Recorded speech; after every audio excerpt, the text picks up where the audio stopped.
Welcome to Stuck in My Mind podcast, the show where we dive into the mind of a regular guy on his road to self-discovery. You'll hear everyday people just like you share the latest topics, personal stories, and things they've learned along the way. And now, please welcome your host, Wise.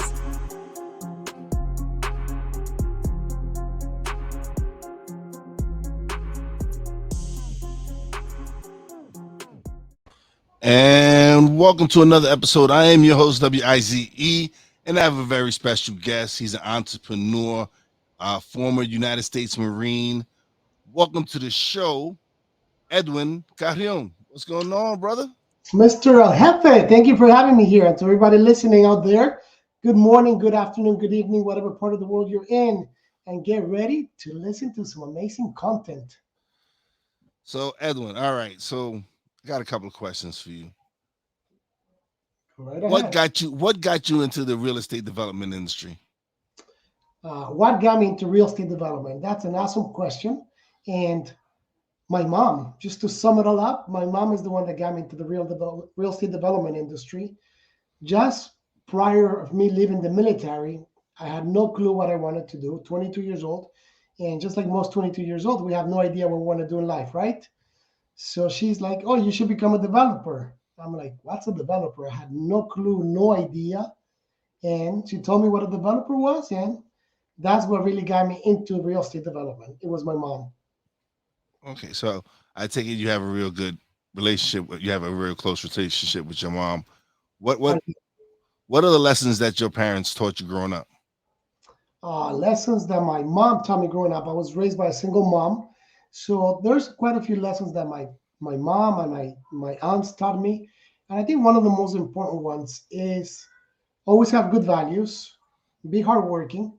But the other very important lessons that a lot of us tend to always forget is that to learn not to be like our parents, learn to always be better than they were before, you know? And the reason I say that, not in a negative way, I say it in a positive way, is that as we grow up, we saw things in our lives that we didn't like. So if we learn from those mistakes, if we learn from those things and implement that into our kids' lives when we become parents, it just will make us a lot better parents. Yeah, like you, I was raised by a single mom. She came over from Puerto Rico in the early 70s. She came with she had five kids prior to me, and she came over with her two youngest ones, and the three oldest stood in Puerto Rico until she was ready stabilized here in the United States. So I was raised by a single mom. She instilled in me some great values like you hard work, uh, being. She taught me that the way I treat people is how they will treat you back in return. And Exactly. so that's how I was raised, and I love the fact that she because I had older brothers, yes, but it was her and my sister who raised me, and like I said, they taught me some great values. Whereas I try to that's why I do I finally found my calling and doing my podcast is to because what she instilled in me, and that's me wanting to help people because her house was always open to people. Like anyone came over from the islands, her door was open. And Yes. so that showed me that regardless of what position I'm in or whatever, if I can help someone out, then I'm to do it. Excuse me. Yeah, no problem. It happens. So all right, so how do And I you completely agree with what you say that, it doesn't matter what position you're in life. If you could impact one person, you're making the world a better place by just helping one person at a time. yeah, definitely. So how do you balance your professional life, your professional job, your job and everything and home? How do you balance that out? Um, how do I balance my professional life and my In your and my personal personal life, right? yes. So the way that I do that is that I make sure that I stick and become strict to a schedule in my life. And what I mean by that is that I set priorities of what time is my work and play time and what time is my family time. And that has been one of the biggest things that I have learned throughout these many years being in business is that I don't need to sacrifice family time for work and vice versa. I don't need to sacrifice work for family time. As I keep that structure always in place, my family is going to have the time that they need and my business is going to get the time that they need from me. And at the same time, not forgetting that I need personal time as well. So making sure that I have personal time for myself throughout the day, throughout my life, throughout my weeks and my months. So it's always being strict and setting those priorities and those non-negotiables that, you know what, after 5 p.m. is my family time. After 10 p.m. is my wife time. After we put the kids to bed, we have to spend time together. In the morning, 9 to 5, that's my work time, my play time, my every time. So just setting those structures in place and make sure we set those boundaries. And yeah, and that's key. That's what a lot of people lack in is scheduling and structure. And some people don't know how to go about and build that structure. So it's great to see someone like yourself doing that. What tips can you give people to help them better structure their day? Okay, so some of the tips again, creating checklist.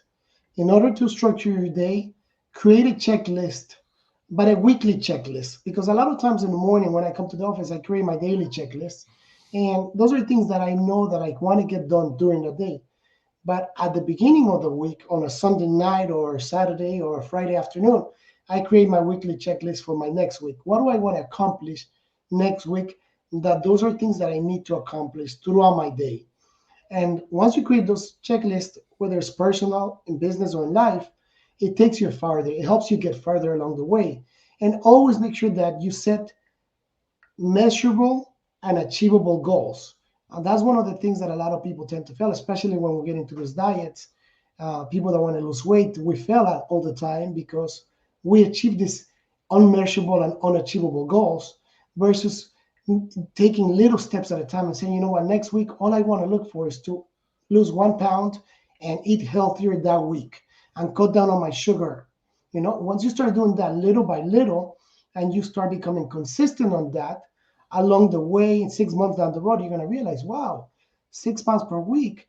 Now I'm 6 months down the road, I have lost 24 pounds. What a huge difference that makes. But if we start off putting 20 to lose 24 pounds in a couple of months, you're never going to make it because it's such an unachievable goal that you have to do a huge sacrifice. And if you're not ready for that huge sacrifice, you're never going to make those. Yeah, you're absolutely right.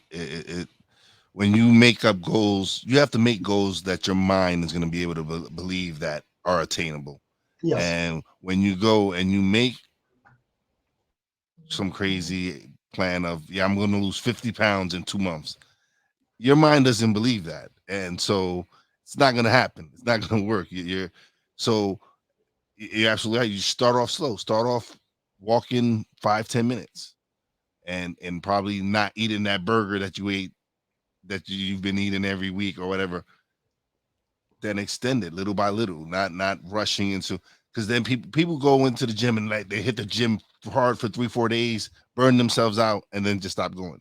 Yes. And Yes. where It happens if every single time. and whereas they can, instead of starting off slowly and programming yourself and building yourself up to those numbers, everybody wants to just instant gratification, I guess. Yes. So instead of working hard, working slowly towards it, and eventually getting to the point where you can go to the gym and work out 30-40 minutes, but again, it's baby steps. You have to start somewhere. Yes. And that's where we could always apply that work smart, not hard, Harder. because it's a lot better to work smart in everything than working hard at everything. And the example that you put, instead of working hard to try to lose 20, 30 pounds in a month, why don't you just work smarter and change your mindset, change your daily habits, and little by little, eventually you're going to see those results. And those results are going to be long-term results versus short results that maybe you see those 10, 20 pounds, but because you push yourself to lose those 20 pounds in a couple of months, you're going to gain them right back the moment you go back to being your old self. Yeah, yeah. It takes some time for you to break a habit. People say it's 21 days, but it's more than that. You need more time than that. And so again, it's a process. But Yes. Yes. now, like I said, people want instant gratification. Even with us podcasters, some people get into podcasting thinking that they're gonna have this big huge audience after they drop their first episode, and it doesn't work that way. I've been doing this for 2 years, and been building it up slowly, but I've been building it up, and it's at first I would have people who would I would reach out and I would get no, no, no, no. And then again, but when people started seeing me being more consistent and dropping more episodes and actually seeing that, hey, this guy is doing something, I started getting people reaching out to me. I've had some guests. I have had people message me, tell me like they needed to hear a certain episode, and so those things just motivate me to just keep going. And I don't do this for to get famous or anything. I do this because I love doing this. I have great time talking to people like yourself, especially if someone can listen to what we're talking about and get something from it and benefit from it and grow and develop from it. So that's why I truly do it. And those are the best things in life. When you do things because you love, because of the passion that you have for it, those are the ones that become the most rewarding in your life. And those are the ones that grow the best. Yeah, and it has. It's like I said, it's been great. I've had some amazing guests, and they just keep getting more and more amazing. And Thank you. Thank I you. yeah, no, listen, I have to be able to speak to someone like you. That's why I love podcasting because you're a self-made man, and to be able to speak to someone like you and pick your brain and ask you questions, maybe someone, like I said, maybe someone out there needed to hear your story. Yes, yes. And See, let me correct that real quick. You mentioned self-made, so I want God to made. correct that because I don't consider myself to be self-made. I consider to be myself God-made, and I call myself a God-made millionaire for a reason because God has made me a millionaire in all aspects of my life. So at this moment today, I'm so blessed that if I were to be laying down on my deathbed today, when I look back at my life, I'm going to be saying, my God, what a freaking life I had. Thank you, God, for everything. There's nothing that I'm missing in my life at this moment. Yeah, and no, you're absolutely right. It's for me. I tell people the things that I've been through had if God didn't think I was strong enough to handle the things that I've been through in my life, then He wouldn't have burdened me with it. And so the path that I've traveled to where I'm at now, that was my destiny. That was those things happened to me for a reason. Those were the things that were that happened to help me build to grow into the person I am today. And I'm growing every day. And So your faith was built for this. That's what it is. yes, That was like a message that I heard a few weeks ago in church that my faith was built for this. To me, was that was such an impacting message, was because our faith, when we're at our weakest moments, when we're going through all these struggles, when we're going through all these pains in our lives, that's when we have to stick to our faith because there's always something greater that's going to come out from it. And if our faith is built for that, you know, everything above that is so amazing, so great. So we definitely need to make sure that we always think that before any challenges in our life, all the challenges that are going to come in our life, that if we stay consistent with our faith, the good times are going to come out, and then we're going to say, you know what, our faith was built for this.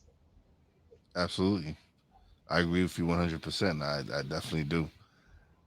So what what is it that what is it okay, so do you teach people how to become um real estate real estate Developers, developers? Yes. yes, I do. I teach people how to become real estate developers. I teach people, the business owners, how to scale their business. How to, if they've been struggling with their business, if they are if their business owns them, I teach them how to turn around and make sure that they own their business. Because it's not the same thing of your business owning you, meaning that you have to be there 24/7 for your business, versus you owning your business and kind of becoming like an absentee owner type of thing in a business. And just to give you a short idea, a quick idea of that, I own four multi-million-dollar companies that I run, and I work like around 15 to 20 hours per week running four companies. So how do I do that? I make sure that I own my businesses, and I do not let my businesses own me.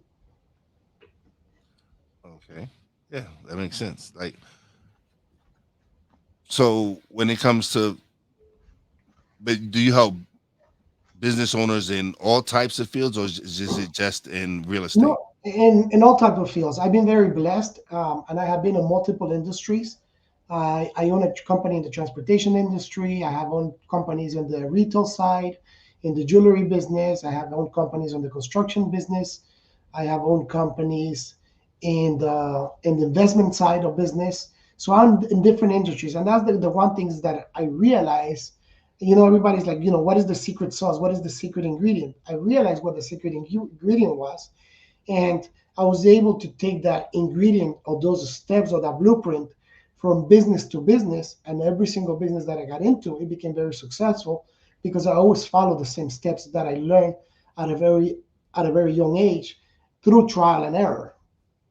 So hiring a mentor to me is very important because you cut the learning curve. You're able to succeed a lot faster. Can we do it on our own? Of course we can. I have done it on my own many times. But when we hire a mentor, when we have the right person next to us, it just helps us propel a lot faster in business and in life.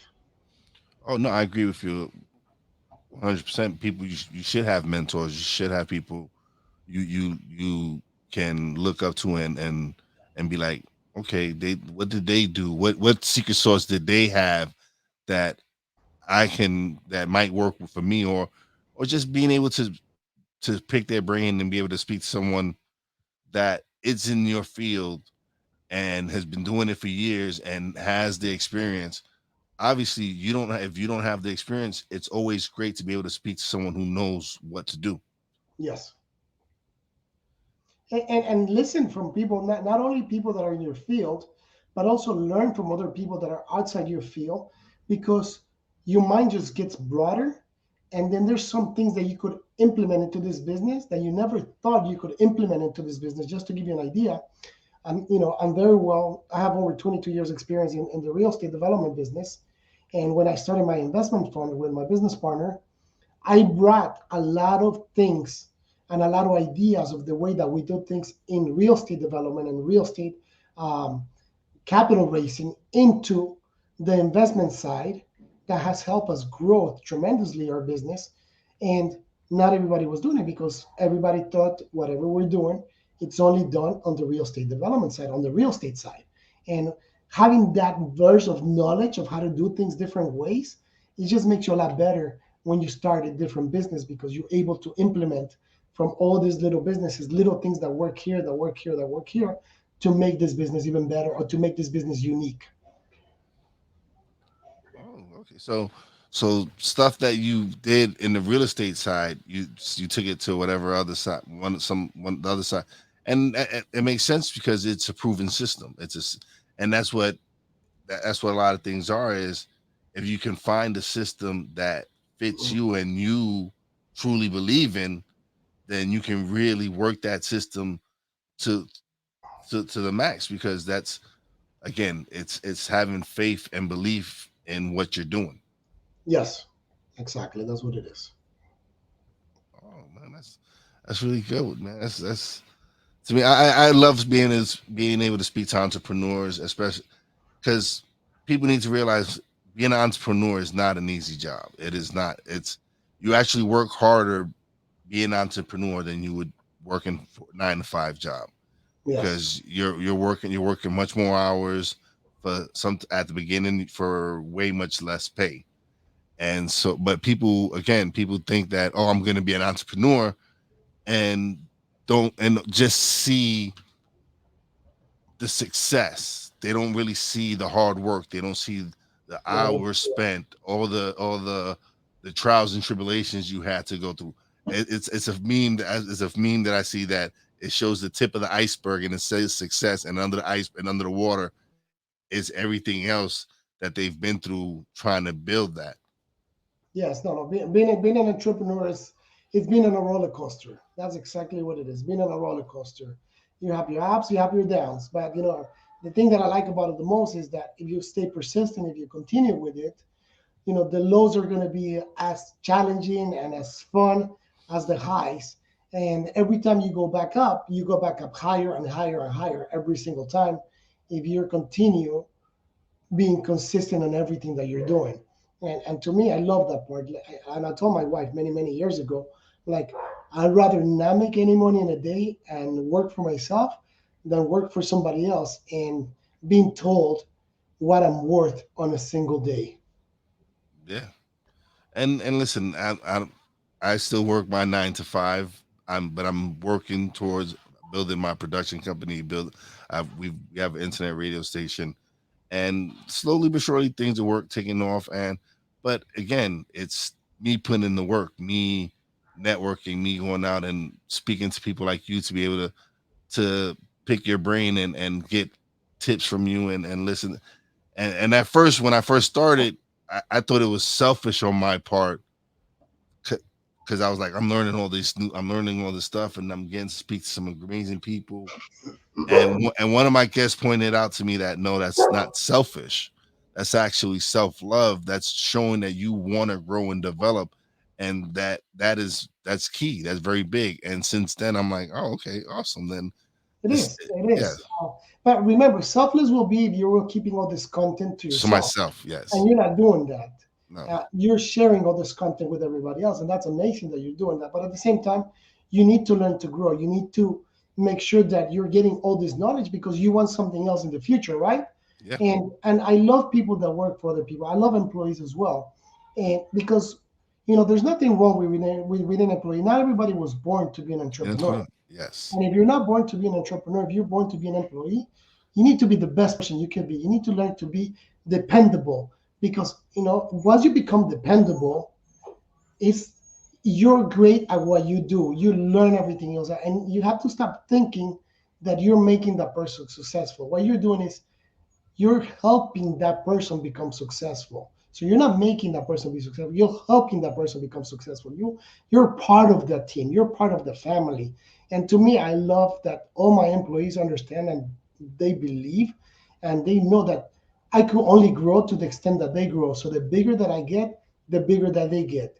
The bigger that I become, the bigger my company becomes, the more people that we could help out together, the more families that we could hire, the more employees that we could hire, and that means that we help more families out.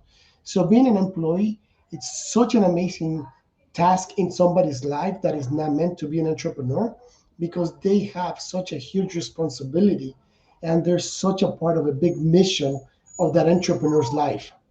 yeah. Yeah, absolutely right. It's key. Like being an entrepreneur, you need to build an amazing team around you. You really Yes. do.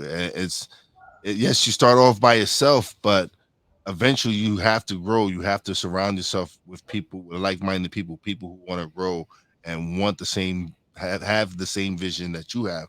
So you absolutely people are not everyone is meant for entrepreneurship, and I don't knock jobs. It's people, some people that's what they find a job that they love to do, that you could probably pay them nothing and they would do that job. But Yes. then again you find those people who don't love their job. And for me, I wish everyone could find what they love to do. But it's again, it's programming, it's Yeah. And I lack of. think I think with being in business for 20 years and having a lot of employees throughout the lifespan, one of the things that I notice that makes a person really happy is not so much the financial aspect, is most of how is it that the person that you're working with treats you? Does he treat you like family? Does he respect who you are? Is he considerate of you? So being a boss, being an employer, being a boss, I learned that, I have to care for the people that are helping me grow. If I don't care for the people that help me grow, they're not going to care for me. Again, going back to what you said that you learned from your parents at an early age, right? Treat others how you want to be treated. So Yes. that's the same thing with me. I learned how to treat others how I want to be treated. And I treat them just as they were my equals. and I have so much loyalty from them because of that, that I'm 100% blessed. But the other thing that I learned as well is that as an employer, I have to hire people that follow and share my values. And the moment that I start hiring people that share my values, that share my beliefs, those are the ones that are going to stick there the longest, because that's their happy place. They love working for somebody that believes in them. They love working for somebody that shares their values. They don't work for somebody that doesn't believe in them. So if I'm a believer of God and I hire somebody that doesn't believe in God, that's going to clash between us. So the Yes. same thing, if you're an employee and you go work for somebody that doesn't believe in God, but you're a huge believer of God, you're going to clash with them, because he's not going to respect your holidays. He's not going to respect your beliefs. He's not going to understand where you come from when you have to pray for somebody, when somebody's bad or when somebody's ill. So the moment that you start surrounding yourself and working on the environment that is within aligned within your values and your beliefs, your life becomes much better. And the financial aspect is going to come, but they also, you start learning, and that person is going to encourage you to grow, to succeed, to continue growing in life. Yeah. Absolutely. You're absolutely right. It's to me again. I have a great team. And it's family. They're family. We're building this together, and we like there's things I don't know that they know, and me being able to have trust in them and belief in them, and be able to like, here you go. I don't know what to do with this. I don't. This is not my forte.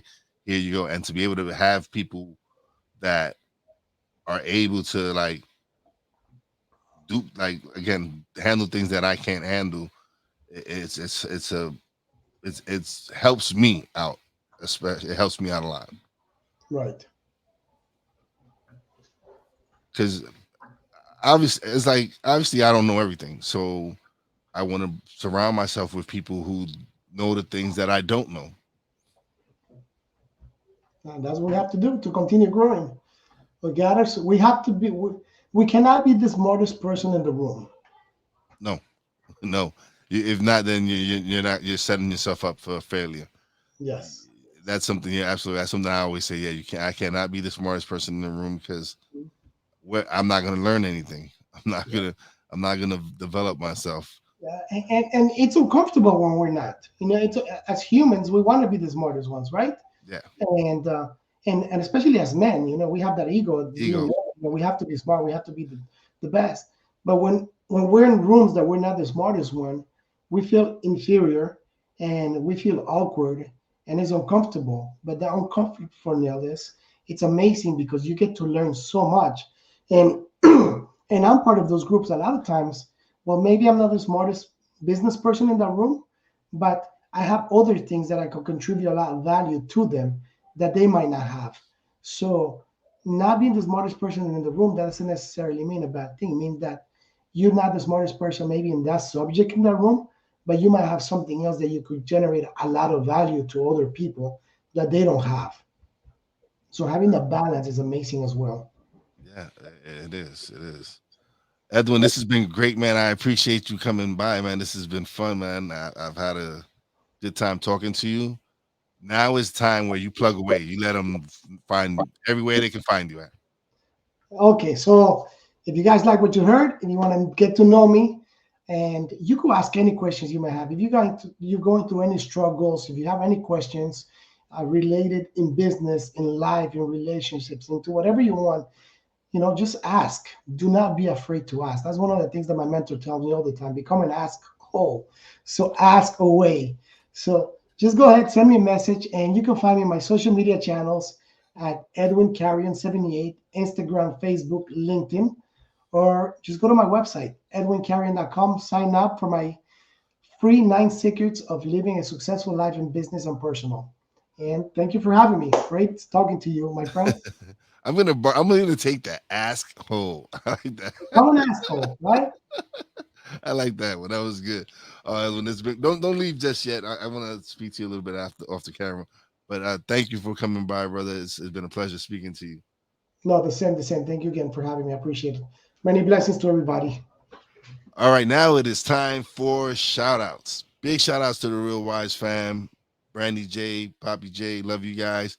Big shout out to the boss lady, Fina. Love you, babe, and appreciate you. Big shout out to our guests, Edwin Carrion, for coming through it and sharing his knowledge. And as always, a big shout out to all the essential workers out there. God bless y'all. Be safe. You know how your boy Wise does it. Peace out. Thanks for listening.